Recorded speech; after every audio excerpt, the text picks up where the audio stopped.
Pre BEd pre DElEd प्रवेश परीक्षा 2025 की तैयारी आपको बिल्कुल निःशुल्क सीजी जॉब एजुकेशन के माध्यम से करवाई जा रही है।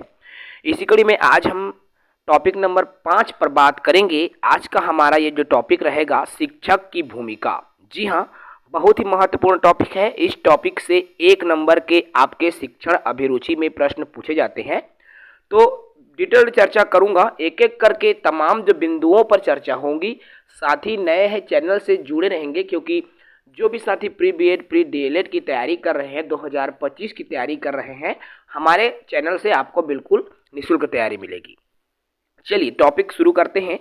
देखिए टॉपिक 5 है, 4 वीडियो ऑलरेडी हमने डाल दिया है, आप प्लेलिस्ट में जाकर हमारे यूट्यूब चैनल में देख सकते हैं। शिक्षक की क्या भूमिका है? Role of a teacher. एक शिक्षक की जो भूमिका है, यदि मैं शिक्षक की भूमिका की बात करूं तो एक शिक्षक की भूमिका हमेशा उनके विद्यालय में होती है, अर्थात वह जो है शिक्षक सुविधादाता है, अर्थात सुगम करता है। देखिए हम जो है पहले क्या मानते थे, शिक्षक को ज्ञानदाता मानते थे, लेकिन अब जो है शिक्षक की परिभाषा बदल गई है। याद रखना इस बिंदु को, शिक्षक अब ज्ञानदाता नहीं रहा, शिक्षक एक सुविधादाता है। सुविधादाता से तात्पर्य क्या है?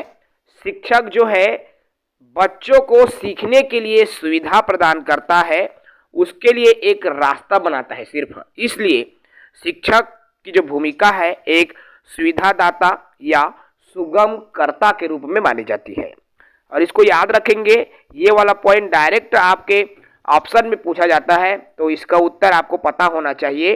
जो शिक्षक क्या है, एक सुविधादाता है या सुगम करता है।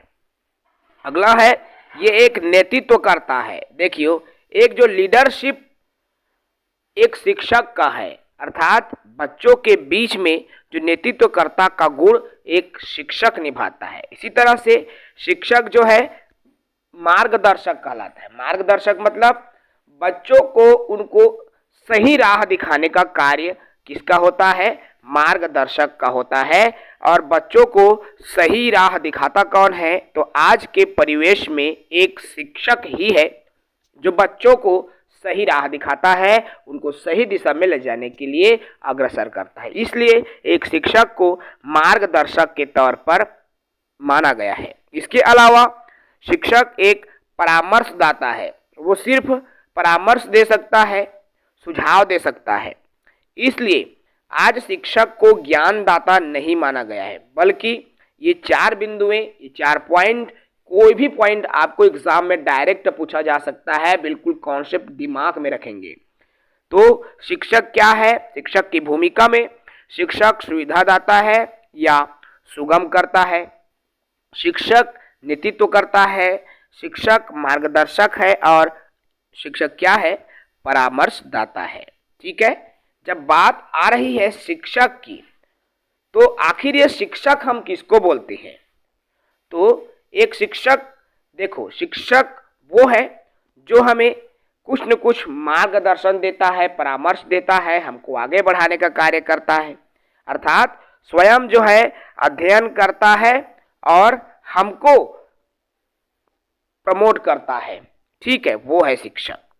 इस शिक्षकी पेशा को लेकर रविंद्रनाथ टैगोर जी ने एक कथन दिया, वक्तव्य दिया, और रविंद्रनाथ टैगोर ने शिक्षक के लिए क्या कहा कि एक जलता हुआ दीपक ही दूसरे दीपक को प्रज्वलित कर सकता है। देखो, जो शिक्षक है वह एक दीपक की तरह है। जिस प्रकार जब एक कमरे में दीपक जलती है तो कमरे में रखी गई सभी वस्तुएं जो है दिखाई देने लगती है, प्रकाशवान हो जाता है। ठीक उसी तरह जब एक शिक्षक चमकता है या एक शिक्षक जब जलता है, तो पूरे बच्चे जो है उस दहन से, उस आग से प्रज्वलित हो जाता है। उस दीपक से सभी बच्चे भी जल उठते हैं। कोठारी आयोग ने भी जो है शिक्षा को लेकर कुछ बातें कही। कोठारी आयोग जिसका गठन 1964 से 66 के बीच हुआ, इसको भी याद रखना, कोठारी आयोग डायरेक्ट एग्जाम में पूछते हैं। तो कोठारी आयोग ने क्या कहा? अध्यापकों को राष्ट्र निर्माता की संज्ञा दिया है। देखो, ये जो कोठारी आयोग है उन्होंने शिक्षकों को राष्ट्र निर्माता की संज्ञा दी है, इसलिए अब जो है शिक्षक को राष्ट्र निर्माता माना गया है। अब यहाँ पर एक शिक्षक के लिए महत्वपूर्ण शब्द निकल कर आया, वो शब्द था सुविधादाता। सब पॉइंट पर बात करूंगा। एक शब्द आया सुविधादाता। आखिर किसको हम सुविधादाता कहें? तो अगर वो बच्चे को अच्छी निर्देश दे रहा है, डायरेक्शन दे रहा है, दिशा निर्देश कर रहा है, तो वह एक शिक्षक है, सुविधादाता है। यदि वह बच्चों का सहयोग करता है, बच्चे यदि कोई कार्य को नहीं कर पा रहा, तो यदि बच्चों का सहयोग कर रहा है तो वह सुविधादाता है। सहृदयी, यदि वह बच्चों को समझ सकता है और उसके आधार पर उनको दिल से अपनाता है, बच्चों के मन विज्ञान को समझता है, उनके मन को समझता है और मन को समझ करके जब बच्चे को निर्देश देता है तो वो है सुविधादाता या शिक्षक। यदि एक शिक्षक में कुशलता है, स्किल है कि वो बच्चों को किसी न किसी मेथड से सिखा दे, तो वो है शिक्षक। और नियोजक भी एक शिक्षक होता है। तो ये है सुविधादाता के गुण, एक शिक्षक के गुण। सेकंड आता है, अब शिक्षक को हमने नेतृत्वकर्ता भी कहा। अब शिक्षक को हमने नेतृत्वकर्ता कहा, तो आखिर ये नेतृत्वकर्ता है क्या चीज? देखो, तो जिसमें आदर्श हो, सच्ची आदर्श हो। भाई, एक लीडर कौन होता है? अगर कोई नियम एक लीडर बनाता है, मुखिया बनाता है, तो वह नियम केवल बच्चों के लिए नहीं बल्कि स्वयं के लिए भी होता है, और पालन पहले स्वयं को करना है। अर्थात वो अपने नियमों पर, अपने आदर्श पर जब वो चलता है, अर्थात वो सच्ची आदर्श जब अपनाता है, तो वही एक नेतृत्व करता है, वही एक शिक्षक है। उनका व्यक्तित्व ऐसा हो कि लोगों को प्रभावित करे, बच्चों को प्रभावित करे, गांव आस पड़ोस को प्रभावित करे, तो वो है एक शिक्षक। यदि उनमें अच्छे बात करने की टेक्निक्स हैं, अच्छा वक्ता है, लोगों को अपनी बातों से इम्प्रेस कर सकता है, बच्चों को अपने कथनों से उनमें रुचि ला सकता है, तो वह एक अच्छा नेतृत्व करता है, एक अच्छा शिक्षक है। अपने कार्य के प्रति उनमें कुशलता है, कार्य को लेकर हमेशा उत्साहित रहता है, बच्चों को सिखाने के लिए, बच्चों को प्रेरित करने के लिए यदि वह हमेशा उत्साहित रहता है, तो वह एक नेतृत्व करता है, शिक्षक है। यदि वो ज्ञाता है, अपने विषय में वो रुचि तो रखता है, साथ ही साथ समाज, आसपास, परिवेश, खेल जगत, मनोरंजन जगत, तमाम चीज़ों की थोड़ी थोड़ी समझ जरूर रखे, तभी वो एक अच्छा शिक्षक है। तीसरा बिंदु जब हमने शिक्षक की भूमिका में देखा, वो है मार्गदर्शक। अब आखिर ये मार्गदर्शक क्या है? तो मार्गदर्शक से तात्पर्य जो उचित मार्ग प्रशस्त करे, अर्थात जो बच्चों को सही राह दिखाता है, वो है मार्गदर्शक। इसके अलावा जो हमें प्रेरित करे, जो शिक्षक बच्चों को प्रेरित करता है कि बेटा इसको और मेहनत करो, सीख जाओगे, और मेहनत करो, अच्छा कर लोगे, और मेहनत करो, सफल हो जाओगे, तो वो एक मार्गदर्शक है। यदि उनका व्यवहार बिल्कुल सात्विक है, शालीन है, तो वह एक अच्छा शिक्षक है। यदि वो आदर्शवादी दृष्टिकोण रखता है, अपने आदर्शों पर चलता है, अपने नियमों पर चलता है, तो वो एक मार्गदर्शक है।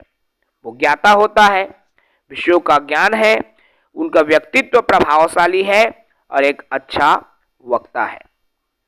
आगे बात करें परामर्शदाता। अब देखो, परामर्शदाता के रूप में भी हमने शिक्षक को जाना था। तो परामर्शदाता मतलब वो पहले तो बच्चों में क्या समस्या आ रही है, बच्चा क्यों नहीं सीख पा रहा, बच्चों में सीखने में कहाँ पर व्यवधान उत्पन्न हो रहा है, उन समस्याओं को यदि वो समझ जाए और समस्या को समझ करके उनको परामर्श दे, वो एक अच्छा शिक्षक है। अर्थात उनको निवारण करने में उनकी मदद करे, उनका समाधान ढूंढने में उस बच्चे की मदद करे, बच्चों के मनोविज्ञान को समझे कि बच्चा आज पढ़ना चाहता है कि नहीं, उनकी रुचि कौन से क्षेत्र में है, क्या वो खेलना ज़्यादा पसंद करते हैं, गाना गाना पसंद करते हैं, या पढ़ना पसंद करते हैं, या डांस करना पसंद करते हैं। बच्चों की इंटरेस्ट क्या है उसको समझे, वो एक अच्छा शिक्षक है। एक शिक्षक को हमेशा मिलनसार होना चाहिए, चाहे वह बच्चों के बीच जाए तो उनसे घुल मिल जाए, चाहे वह समाज के लोगों के बीच जाए तो वहाँ पर घुल जाए। अर्थात एक शिक्षक जो मिलनसार प्रवृत्ति का है तो सभी लोगों के सामने वो हमेशा पूजनीय होता है। और एक शिक्षक बच्चों में हमेशा रुचि पैदा करने वाला हो, निरंतर उनमें इंटरेस्ट जगाए, ताकि बच्चा हमेशा सीखने की ओर अग्रसर रहे। कभी कभी क्या होता है, जब आप कक्षा में लगातार कोई पाठ को पढ़ा रहे हो, बच्चा ऊबने लगता है। अब बच्चा ऊबेगा मतलब वो क्या करेगा भाई, हल्ला करेगा। ठीक है, अब बच्चा हल्ला कर रहा है, ध्यान से आपकी बातों को नहीं सुन रहा है, तो मतलब आप समझ जाओ कि बच्चा इंटरेस्ट नहीं ले रहा है, अर्थात बच्चों की जो रुचि है वो खत्म हो रही है। इसलिए बच्चों में आप रुचि पैदा करो, चाहे वो आप बच्चों के साथ हंसी ठिठोली करो, जो भी चीज़ें करो, आपके शिक्षा का वो हिस्सा हो, और बच्चों से आप मनोरंजन के साथ, बच्चों को हंसी के साथ आप बच्चों को पढ़ाओगे, सिखाओगे, बच्चों की इंटरेस्ट उस विषय में बनी रहे, उस पाठ में बनी रहे, जिस पाठ को आप बच्चों को, जिस प्रकरण को आज आप बच्चों को समझाने जा रहे हो या समझा रहे हो। तो ये गुण जो है एक शिक्षक में होनी चाहिए, क्योंकि साथियों शिक्षक आप बनने की ओर अग्रसर हैं। आप बीएड डीएड की पढ़ाई करेंगे, प्री बीएड आप एडमिशन की तैयारी कर रहे हैं, आप आगामी समय में शिक्षक बनेंगे। ये क्वालिटी आप में होना बहुत जरूरी है। कई होते हैं जो जोर जबरन बीएड डीएड कर लेते हैं, तो ऐसे करने वाले लोग बच्चों के भविष्य के साथ खेलते हैं। आपको जोर जबरन नहीं बल्कि स्वेच्छा से करना है। यदि आप स्वेच्छा से डीएड करते हो, आप वास्तव में बच्चों के लिए कुछ करना चाहते हो, समाज में एक नाम कमाना चाहते हो, समाज के लोगों के साथ आप अच्छे से व्यवहार करना चाहते हो, समाज में यदि आप मान सम्मान कमाना चाहते हो, तो शिक्षकीय पेशा के अलावा इस धरती पर कोई और अन्य पेशा नहीं है कि आप जो है समाज को, बच्चों को, देश को, राष्ट्र को आप सही दिशा पर ले जा सकते हो। इसलिए यदि आप इस पेशे का चयन कर रहे हैं, आप इस पेशे में आगे बढ़ना चाहते हैं, ये तमाम जो क्वालिटियां मैंने आज जो है बताई है, ये सभी क्वालिटियां आपके पास होनी आवश्यक है। और ये क्वालिटियां ही, तमाम जो टॉपिक्स मैंने अभी एक एक पॉइंट को बताया है, सभी पॉइंट बहुत ही इंपॉर्टेंट है। आपके परीक्षा में डायरेक्ट उठाते हैं या फिर उदाहरण के स्वरूप आपको दे दिया जाता है, और आपको उस प्रश्न को सोचना है, समझना है, तर्क करना है, और तर्क करके समस्या से समाधान की ओर आपको बढ़ना है। क्योंकि आप शिक्षक बनने वाले हो, इसलिए हमेशा याद रखना, आपकी सोच ठीक है पॉजिटिव हो, और आप एक शिक्षक हो। जब भी आप शिक्षण अभिरुचि को हल करेंगे, जो 30 प्रश्न आपसे पूछे जाएंगे, तो आप एक शिक्षक के रूप में हल करना। हमेशा याद रखना, आप शिक्षक हो, और शिक्षक के रूप में आप बच्चों को क्या कर रहे हो, पढ़ा रहे हो, ट्रीट कर रहे हो, उनको सिखा रहे हो। तो आप शिक्षक के तौर पर उन प्रश्नों को यदि सॉल्व करेंगे, तो ही आप जो है अधिक से अधिक शिक्षण अभिरुचि के प्रश्नों को हल कर पाएंगे। ठीक है, तो आज की टॉपिक हम यही समाप्त करेंगे। कल हम नेक्स्ट सेशन टॉपिक 6 पर बात करेंगे। एक नई टॉपिक, एक नए मुद्दे, एक नए पॉइंट के साथ चर्चा होगी।